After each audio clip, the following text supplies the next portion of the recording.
Welcome back to episode 6 of Pawns and Patrons, the Dark of Swamp Dudet. We just saw our fearless heroes sallying forth from the gates of the city great, heading in the direction of Swamp Dudet itself. And we also saw an individual with a bushy handlebar mustache and an eye patch following them with a crew of companions of his own. And I'm just now writing their names down. Yep, cool. So,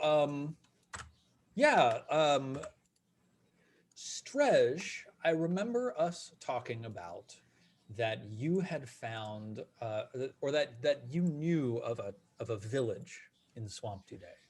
Do you remember this? Yes. Do you remember the name of the village? I have it somewhere. I have so many notes. It's in my other deck. It's called Blabutons. Oh, I see it now. Okay, I got it. Yeah. There you go. Knows the city of Blavutant and Frogwurst. Yes, you know an individual of the city named Frogwurst, though I hear that relations between you and Frogwurst are strained because of the death of Froge. Exactly, yes. Yeah. So, do you know the way from the city great to Blabutan? I think I would, yeah. I think I would. Now, as you are like walking further away, did I get quiet again? No, not really. Might be just me. Maybe I just want to hear Steven's melodious voice even louder. Just full volume Steven melody. Mm-hmm. I bumped up just a little bit, so hopefully that'll be a little bit better. Great. Yeah, awesome. So as the 12 of you set out, incidentally, have you come up with a name for your mule? Muletta. Muletta. All right. Let's not one of the party's names, some sort of permutation. That's been the tradition. Haven't we covered everybody though? We haven't covered chat. What if we could put chat in the name? Chattanooga. Sure, Chattanooga. Now I'm drinking. That is excellent. Let's see. But the next one is Muletta, FYI. I kind of like the name. I'm sorry. I shouldn't. I mean, we can call it Muletta. I'm sorry. No. It's Chattanooga, but her brother that stayed behind and can still be bought is somehow it's a guy, but his name is Muletta. Okay. Excellent. All right. Well, here's your Muletta on the token layer. Chattanooga. Chattanooga. Excellent. Save sex. That's one of those words that when you Americanize it, you miss like a few letters. Chattanooga.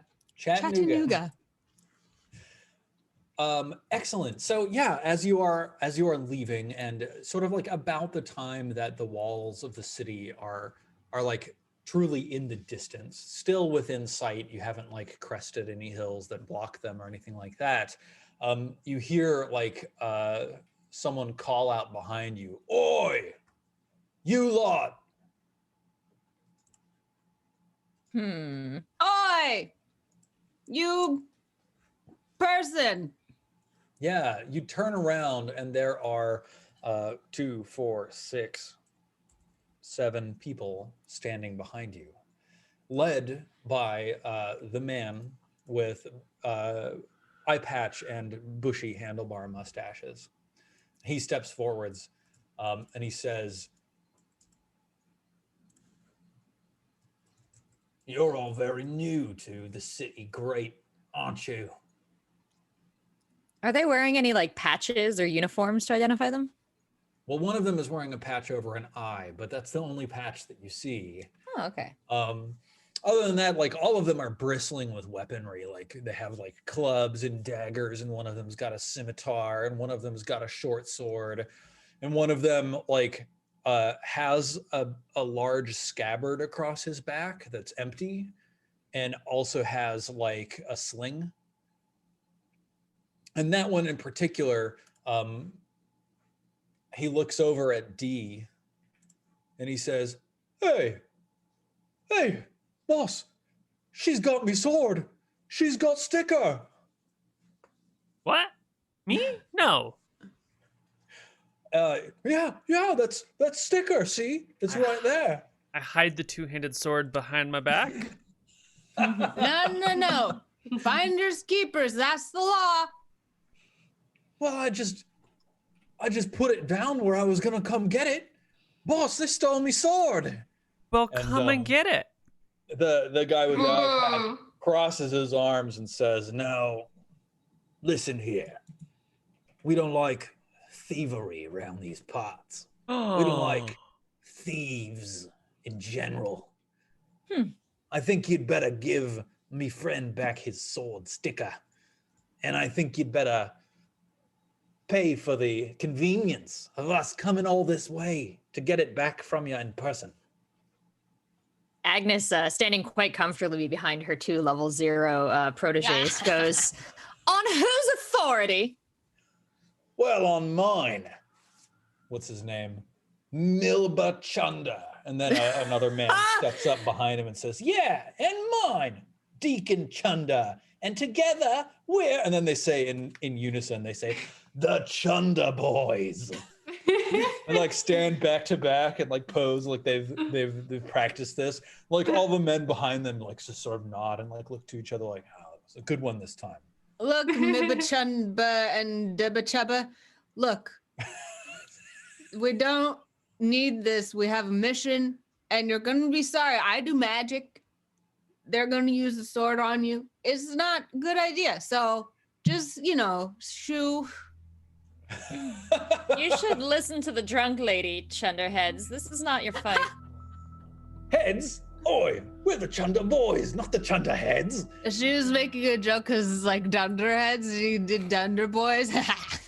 No, See? Drunk as a skunk and smarter than you boys. Different gang. I don't understand how difficult this is. We're the Chunda with a CH. Are we pronouncing this right? Does it sound like Dunder? I don't understand. They got real Australian really fast. Look. Chunda down under. Now. The Chunda from down under. Now, boys. We're in a very populated city. There are town guards coming around. You wouldn't want them to have to clean up your bodies and find your next of kin. It would be a mess. You also wouldn't want them to come interrupt us while we're kicking your butts and have you, on the wall of shame.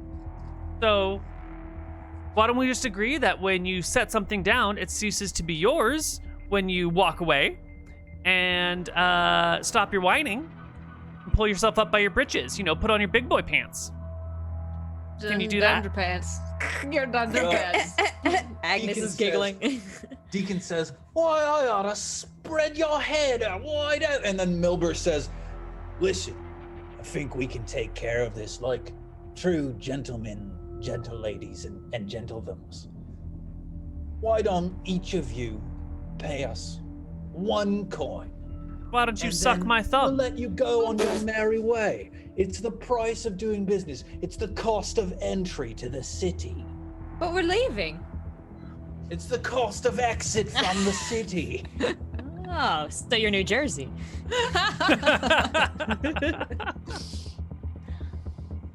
We didn't even have to pump our own gas on the way out. Mwah. Glancing around at these guys, like they mean business. They have weapons. They're obviously used to using them. You could they're just guys, right? So if you kill one real quick, the rest of them might get a little spooked. But also they're guys with swords that do 1d8 damage. Well, my sword does 1d10 damage, so I will level it in their direction. Hey, you in mean both my hands. sword? My sword does 1d10 damage. Kind of pointed at them, and if you want to take it, come and take it by the blade. Damn, no. Henley, the chicken butcher, is in a crouch stance with their hand axe, being like, It's real 100% goblin mode. yes, just Amazing. thirsting for their chicken blood. Wait, they're not chickens, it's fine, but still blood. Lurdry, the jeweler, is like fully equipped with brand new things. Like you can see it's shining because it's so new. It's never been used. And she's trying to pretend like she's like, she's done a lot of fights in her days. So she's trying to take a stance, but it's clearly the wrong stance. And she's like, yeah, come and get it. Amazing. This guy's all, guys, can we please just like find a way to get along? We want to go out here. This beer's clearly some misunderstanding. How can you even be sure it's the same sword? Like, we've got powerful patrons backing us. You wouldn't want to mess with them. Can't we just call it a day? Good he point. says, "Oh, I know it's me sword because it's got me name inscribed on the leather of the hand on the underside." You're literate? You're not? No. So how do I know if you're telling the truth? Well, it's quite simple. You bring it over to me, and I unwrap it, and then I show you. And it's Look, this is probably gonna Dee's say sword, man. Like, there's been a mistake. We don't want to come to violence. We outnumber you. We got more weapons. This one does magic. Like, come on, man. This is a bad day for you. Just walk away. Milbur steps in. He says, "Listen, you're new in town. We run these parts. The runnings belong to us. If you want to get along, then you're gonna want to make nice. Now we can do this the easy way, or we can do this the hard way. Or we can let you leave town and never come back. It's your choice." Yeah, we can do that. Or we could tell our big friends about you. We could tell Tattletale on you, and then they'll make it so you never get in our way. We have powerful friends. He laughs. He says, wait. You think because you've got some fancy patron that they're gonna care about you if your body turns up in the gutter? I don't think so. That's not the way it works. Not here in Loth Pertinence, anyway. People go missing every day around here. Those patrons of yours, they get new pawns like you every day. You're nothing. Agnes is gonna say, she didn't say powerful friends, she said big friends. And then she would like to put her hand on the chicken butcher and cast enlarge.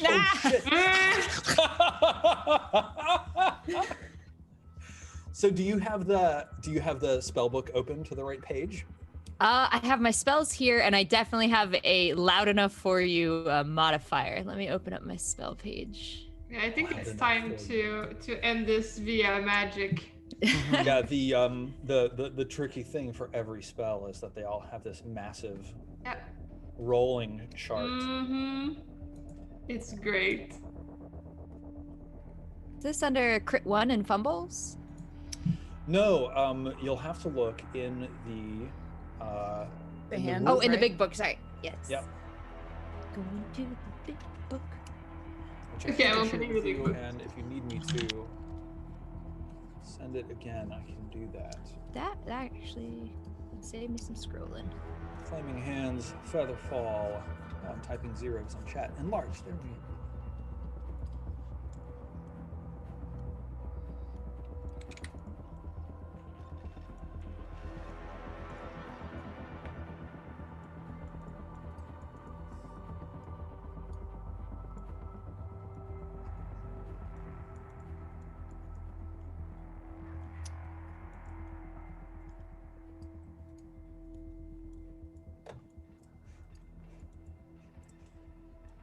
Just looking at it now, it looks like it is on page number, PDF page 142.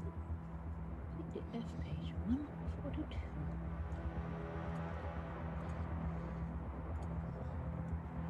Stretch doesn't want to fight. Easy Vestry doesn't want to fight. Just gotta pay him 1 gold coin.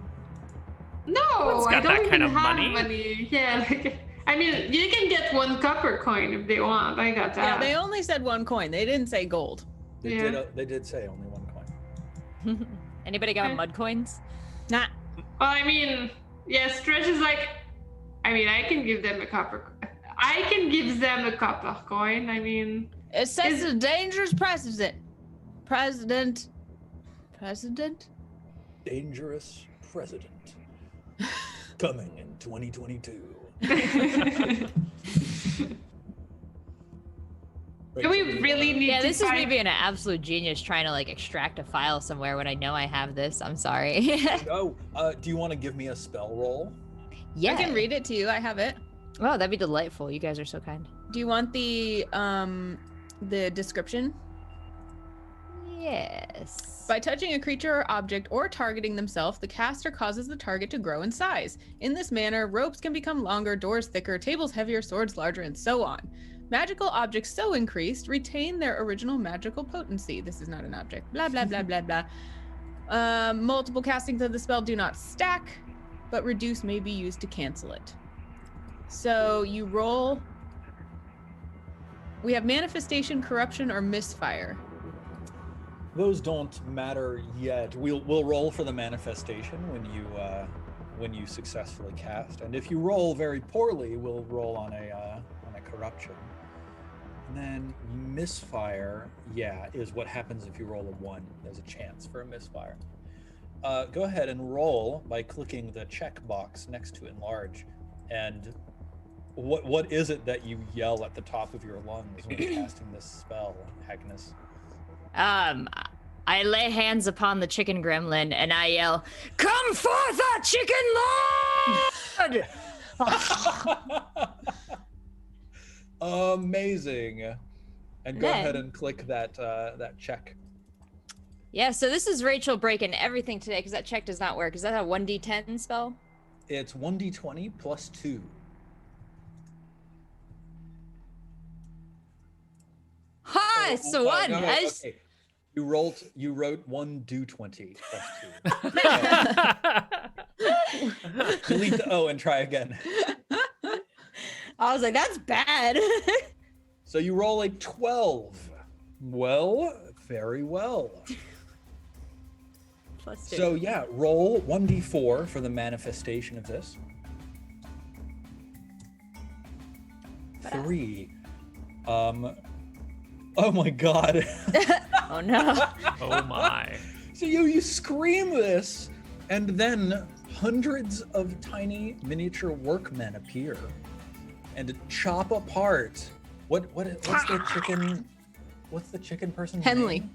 Henley, chop apart Henley's body and rebuild Henley into a larger sized version of Henley. Agnes is super freaked out by this, but pretending that she's not. She's like, yeah, that's how the spell works. That's normal. The target increases in size and mass by 10%. 10%. It becomes visibly larger and potentially intimidating, but not enough to confer statistical bonuses. Depending on the situation, this may be enough to reach a ledge that was previously out of reach or otherwise pass some barrier. Armor and equipment worn by the target are similarly enlarged. Does that mean So- that my axe now does more damage? No, Lame. not with a result of 12. So Aw. Henley, you just grow like you basically just do this.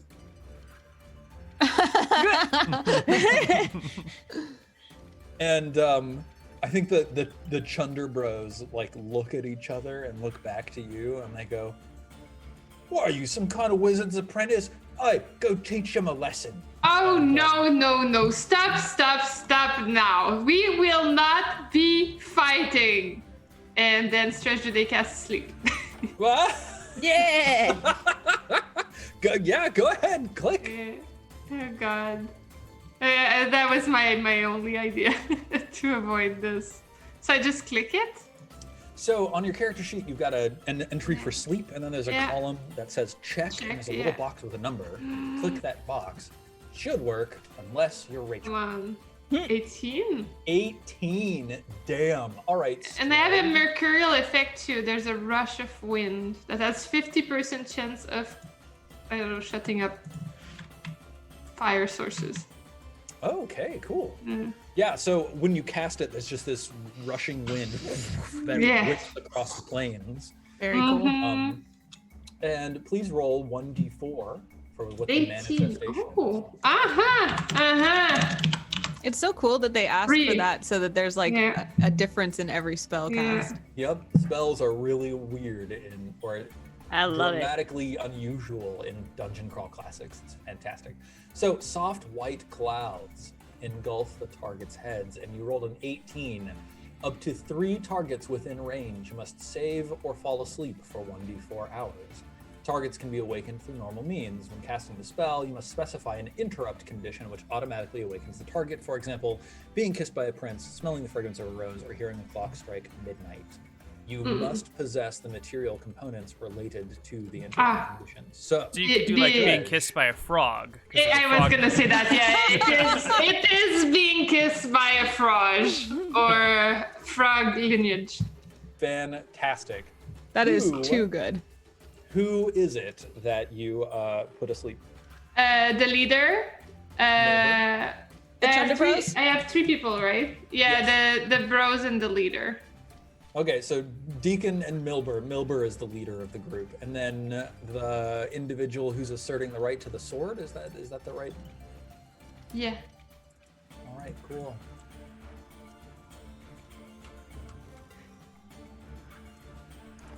So, Milber and I scream out something as I do it. I'm like, may the essence of life leave your body, and may you only awaken once your friends have left you behind. You will awaken in 1 to 4 hours. If your friend stays, you will die violent deaths. These clouds, soft white fluffy clouds, swoop in on these winds and coalesce around the head of Milber, Deacon, and Sword. And the 3 of them just slump into a collapsed heap, thwomp. Milber goes, me. And the other 4 who are left, like, awake, sort of like look at each other, look at them, and then they just sort of like, they obviously don't know what to do. They all take like a step backwards, but they don't want to leave their friends. If you did not leave, they will die a violent death.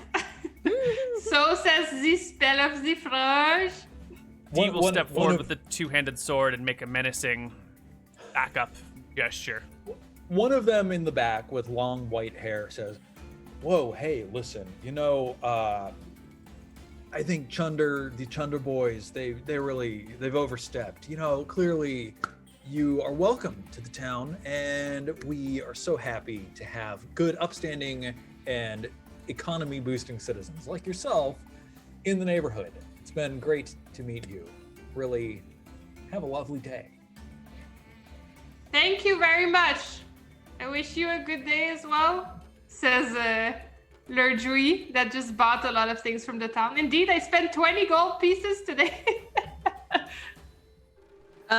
As they leave, 10% larger Henley tries to run after them with their axe, but gets held back by various other people. Yeah. They back off and sort of scatter in multiple directions, avoiding 10% larger Henley. And Can we take the weapons of the sleepy ones? Yes. So, I think that if you try to rob the sleeping individuals here, you're gonna get yourself in more trouble. So like you can get away cleanly now if you want to. Okay. The other 4 are willing to let you just go, but I don't think they'd be willing to let you rob their leader while they're standing guard. All right, we'll just walk away. You could probably get away with it, but these are the consequences. No. Okay, I don't want to rob them. It's all right. Let's just move on. Stretch is like, no fight. And just so everybody is aware, in Dungeon Crawl Classics, you don't spend spell slots to cast spells. If you roll low on your roll to cast a spell, then you forget the spell for the day. So like you can keep casting sleep, you can keep casting enlarge until you end up rolling the result that says you've lost the spell. So basically everyone but Anna can cast their spells more than once. Because Anna will roll a 1 and lose her spell. Yeah. Rachel can't roll. Anna can't roll a 1. So yeah. So Jen, you do the magic. You guys carry. You got this. All right, cool. The Chunder boys scatter, and as you depart over the hill, you see them sort of like trying to shake their comrades awake and carrying them back towards the town. Ah. I scream out as they walk away. A kiss of a frog will wake them up. Awesome. Should have Now, said a frog's kiss gives you bliss. It sounds better. For next Right, time. but yeah. Now, your the rest of the day passes uneventfully. You manage to make your way along the roads. I imagine that there are like small villages or like farming settlements that are dotting along this road. There is a road that leads over to the next. I'm checking my volume and everything. Nothing has changed. It's so strange, but I see that I'm not being picked up as much as possible. Let me just see if I'm like auto adjust.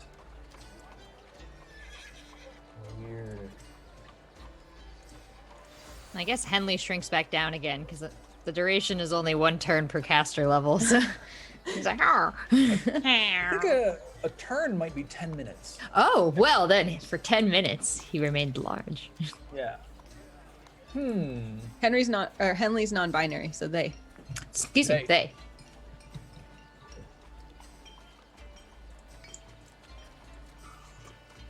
Yep. Henley is very much enjoying this, though. They're kind of Enjoying strutting being around. Slightly larger than usual. I can't figure out whether Henley. I think all my characters were human. I think Henley's human. It should be on the character sheet under the 3rd tab. Yeah, that's where I was looking, but Henley. Attributes and abilities. Heritage is human. Oh, heritage. There it is. Okay. Heritage. All right. Well, we'll have to. I don't know. Something very strange is going on with my audio settings these days. I'll have to look into that. It's probably your beard. It's is. catching all the sound. Just Ah. over here. Yeah. You can just there. So jealous. Much better. Yeah. So as you travel along this road, this is a fairly well-traveled track. Let me see. You're actually journeying towards another country, I think. Geography and politics. Yes. It's Mordland. To the southeast is the Frog Kingdom with a great many knights. And so I think there's probably like a main thoroughfare between Lothpertinence and Mordland. And Swamp Dudet rests on the border between the two countries. Blabuton is one of the one of those small farming or fishing settlements that is just sort of like an outlier for some larger settlement further inland. So it's not on the main path. Have you been to Blabuton? Strej? Wait, Froge?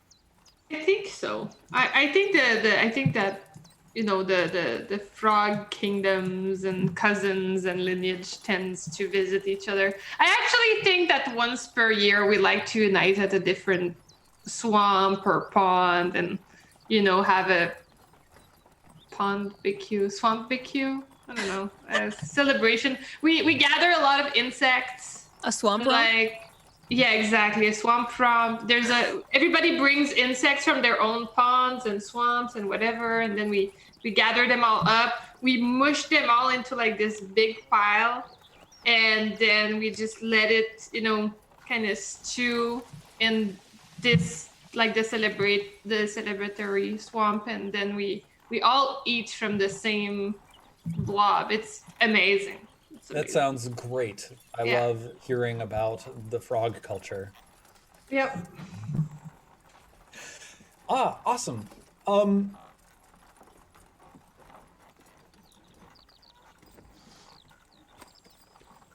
Wonderful. Now,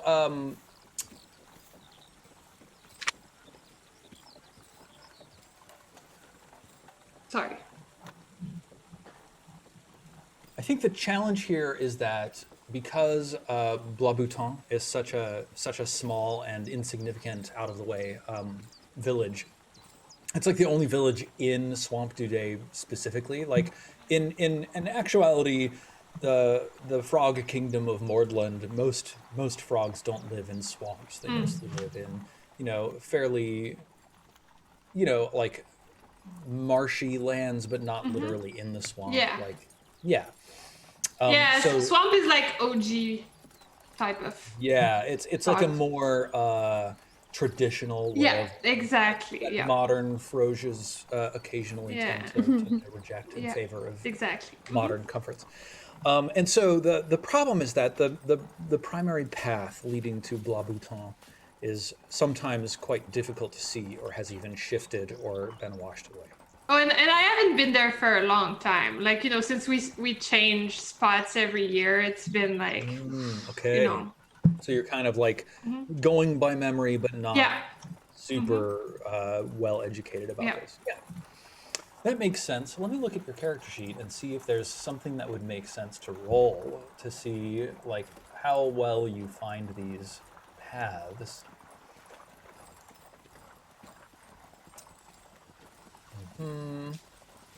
And you were a jester.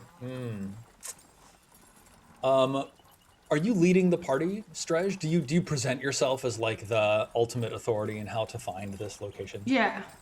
Okay, awesome. Go ahead and roll 1d10 to see like your like pathfinding capabilities, basically. Oh, a 9. Yeah, like good memory. I remember the smell of the swamp is inspiring. Yeah.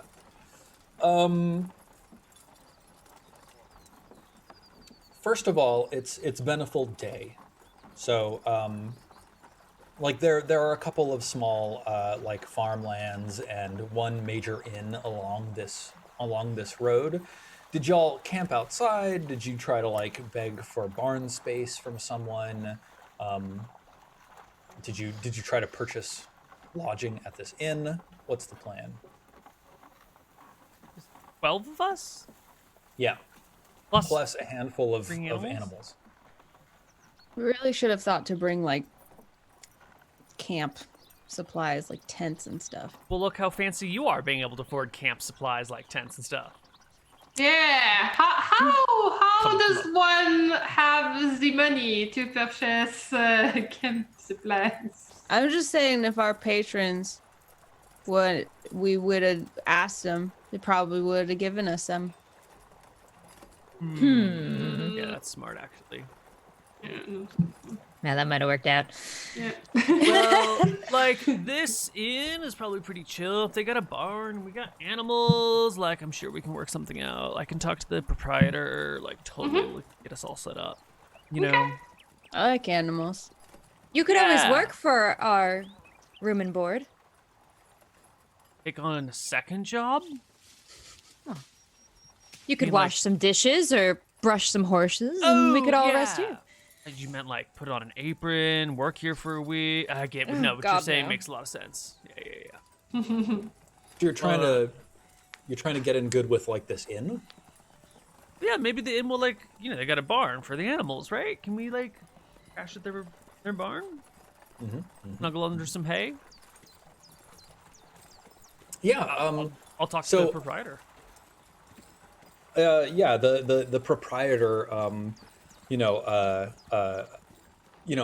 middle-aged woman with like bright red hair that has streaks of gray like running through it. It's tied up in a bun right now.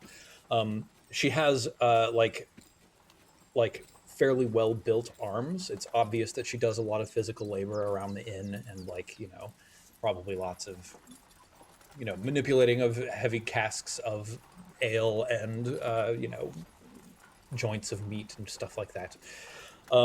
She looks like she means business, and she's obviously got a cudgel at her waist. She looks like she can take care of herself. She sees the 12 of you approaching through the doorway of the inn, and she steps out. There's like probably a handful of other travelers that you can see inside. Some of them look better off, and some of them look more like commoners. Probably your expectation would be that the 12 of you would be sleeping in a common room is like the standard way that a large group of people would stay at an inn.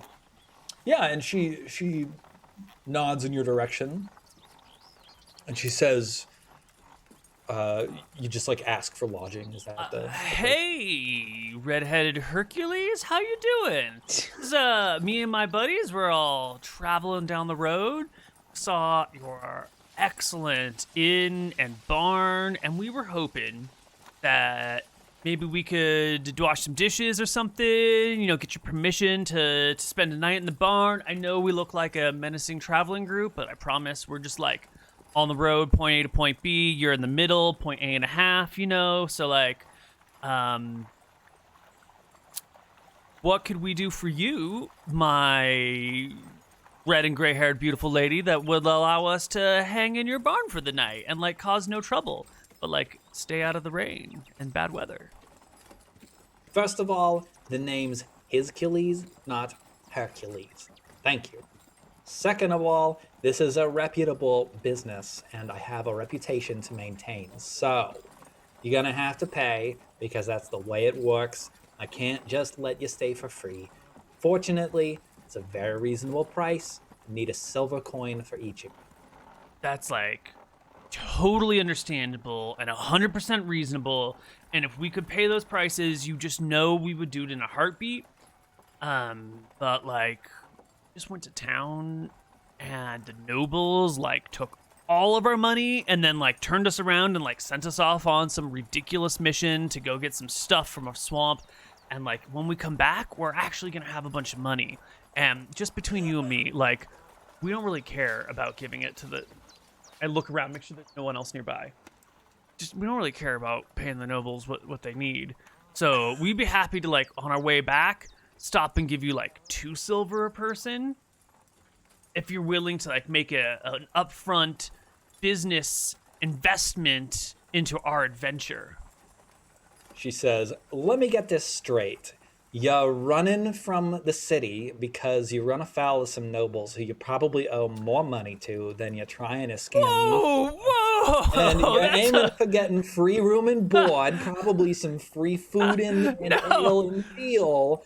And you're telling me you're gonna pay me back when you come. I'll tell you what, honey. You come back through and you pay me 2 silver coins. I'll put you on a tab. Next time you can stay for free. Wait, so we pay you 2 silver coins when we come back because we're on a tab, right? You don't get to stay for free tonight. Oh. You come back, you can stay, and then the next time I'll let you pay me in advance, and then I'll let you stay for free. Okay. That's the way this works. I'm broke. Can we work it off? Like, there's got to be a hole you need dug, a new latrine that needs to be covered, like move a barn or something, massage an animal. You know what? Barn? Do you need a massage? We've got some people with amazingly strong hands over here, or if you like something a little bit smoother, we got a frog in tow. That could be a really nice massage. Is there something else we could maybe set up here? I could offer you like one of the boys or girls behind me. I'm sure we could offer you up or something. What? Listen. All my girls No, scatter. not like that. Oh my God, no, not like. No. Help around the kitchen and the inn. Oh man, very guys. accomplished carpenters and hole diggers and boy and girl beers. I don't know what that's all about. We got like Coopers. We got like you got some chickens that you need to make into a stew. We got a chicken killer right here. The only thing that would significantly aid my enterprise this evening is if one of you was some kind of competent entertainer. But looking at the group of you, I don't see it. So get on. Oh, excuse me. Excuse me, Stretch, like with some, I don't know how, but somehow he still has his silk clothes, and somehow, as this whole thing was happening, he changed into them. They're really nice looking. He's like in the back, just like... Yeah. And then he pushes people away, and he's like, excuse me, I am Slash today. Suggest the oil.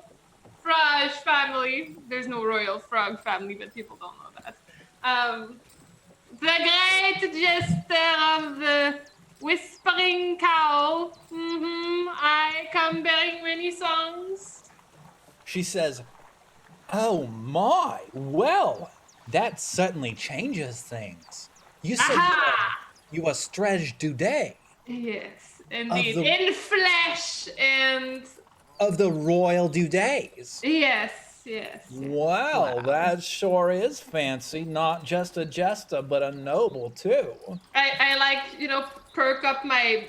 I don't know, I have a silk bow or something around my neck. It's like ridiculous outfit. Yeah. Yeah, she says, come here. You've heard about the troubles in the swamp, haven't you? Yes, I did, and this is why I am here.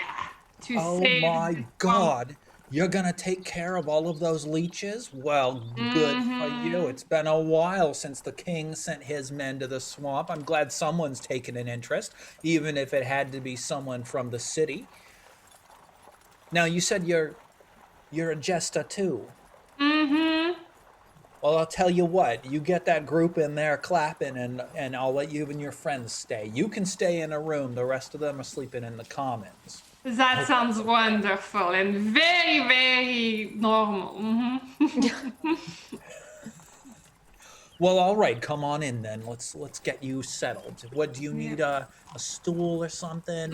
Yeah. Got a big spotlight, disco ball. Yeah, I'll take it all. Very well. We'll set the whole shebang up. Yeah, awesome. How do you entertain the crowd, Strej? I sing them the tales of her adventures, I start, like, there's a lot of them. I don't think I need to sing all of them, but if you need me to, I can do one. Yes, so there's I do need to do one. So there is, like, the first one, which is the classic, is the Tale of Fresh Dudet. Then there's the second part, which is the mighty Redre, when she slain the Lord of Chaos. Then the third part is I don't know what happened. There was the Natouche in it.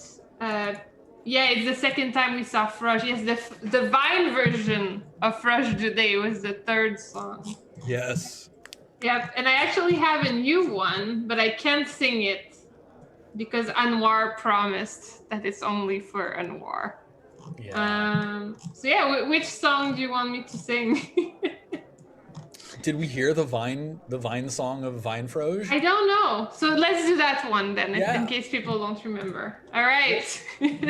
So Strej, I just want to say, Strej starts with the first one, which is about Fresh Dudet. Not dead. He dies in the first one. And then in the second one is Redre and the Lord of Chaos. And then the third one is the one I'm about to sing now. So people are primed up already. Yes, this is the third song of the night. Now that you've been entertaining for a little while, actually a couple more travelers have stopped in as the evening has grown deeper. Some of them are a little wealthier, and one of them leaves 5 copper in the mug that you set out at the base. Oh, should I add that to my character sheet? Absolutely. Oh yeah, nice. For once. This one with who leaves the copper in your tin has a big jaunty purple hat. Yeah, I wave my fancy hat back at him because I'm wearing my silk clothes with my silk bow and I have a silk hat. Everything is out of silk. Yeah, 100%. I have my silk underwear. Everything is silky. Okay, so dum da-dum da-dum da-dum da-dum da-dum da-dum. By the way, it's always the same song every time. It's just the lyrics. Jen Kaiko in my chat was already writing da-dum da-dum. Let me tell you the tale. Hey! Yeah!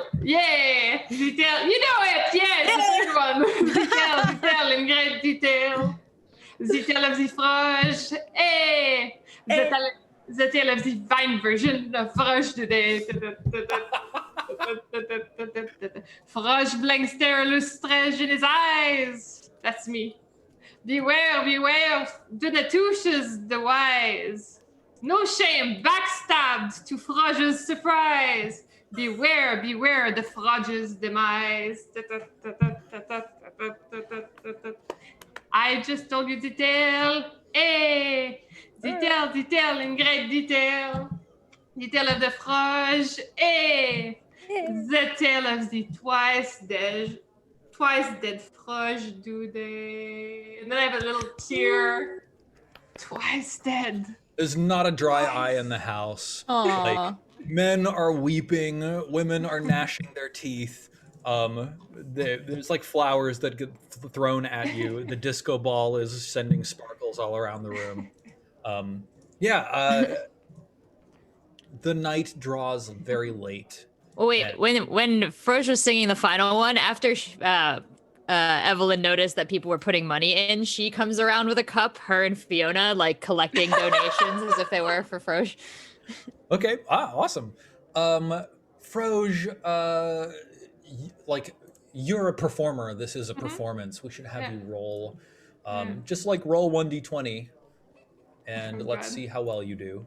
Oh God, I hope it was good. Ooh. So Froge performed excellently. It's just that like the audience is poor, right? So like they were well entertained, but they didn't have enough extra cash to chip in much. So I think in total net gain of 5 copper pieces to Froge and 1 copper piece to Donatouche in Froge's honor. Fun though, because Donatouche is in the song, so. Yes. She is not there though, so Fiona collects this on her behalf. Who is it? Fiona? Fiona and Evelyn are my 2 zeros. Yeah. Okay, awesome. Yeah, Fiona and Evelyn come away with 1 copper piece. So the evening progresses and night falls and it grows quite late. It's probably 11 or midnight, something like that. And everybody is settling down, heading to the commons room to pass out.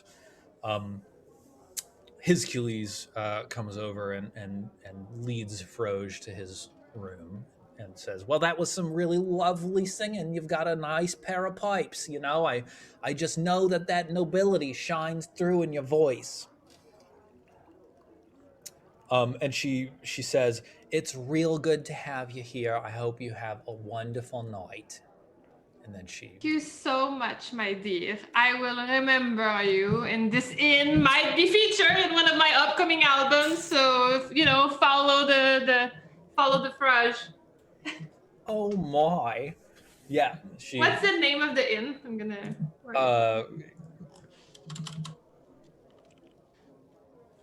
Let me think. The Mincing Mule. The Mincing Mule? Yeah. This is the Mincing Mule. Let's see. Episode 6 notes.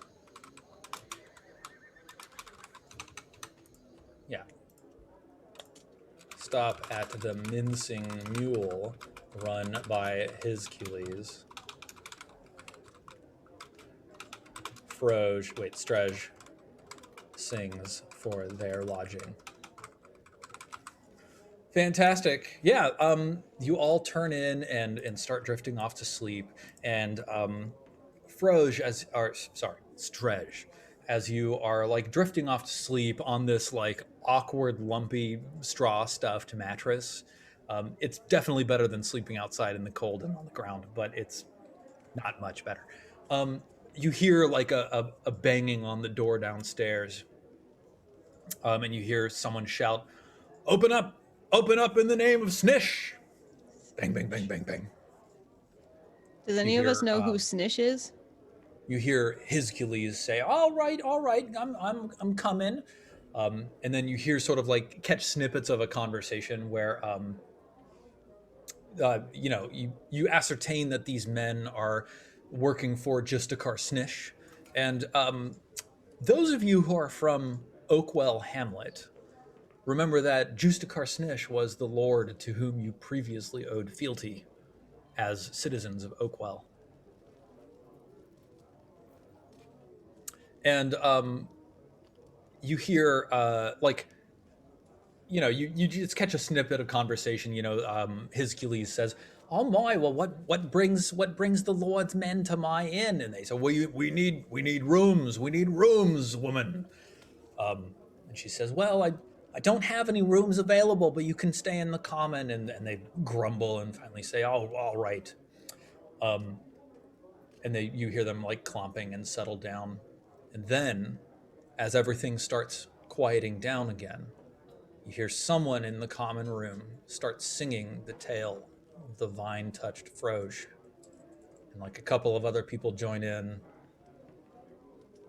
And then Stretch Dudet comes back for an encore. He like rises up from the sleep, puts back his fully silked clothing, takes out his music instrument, and he's like, "Yes."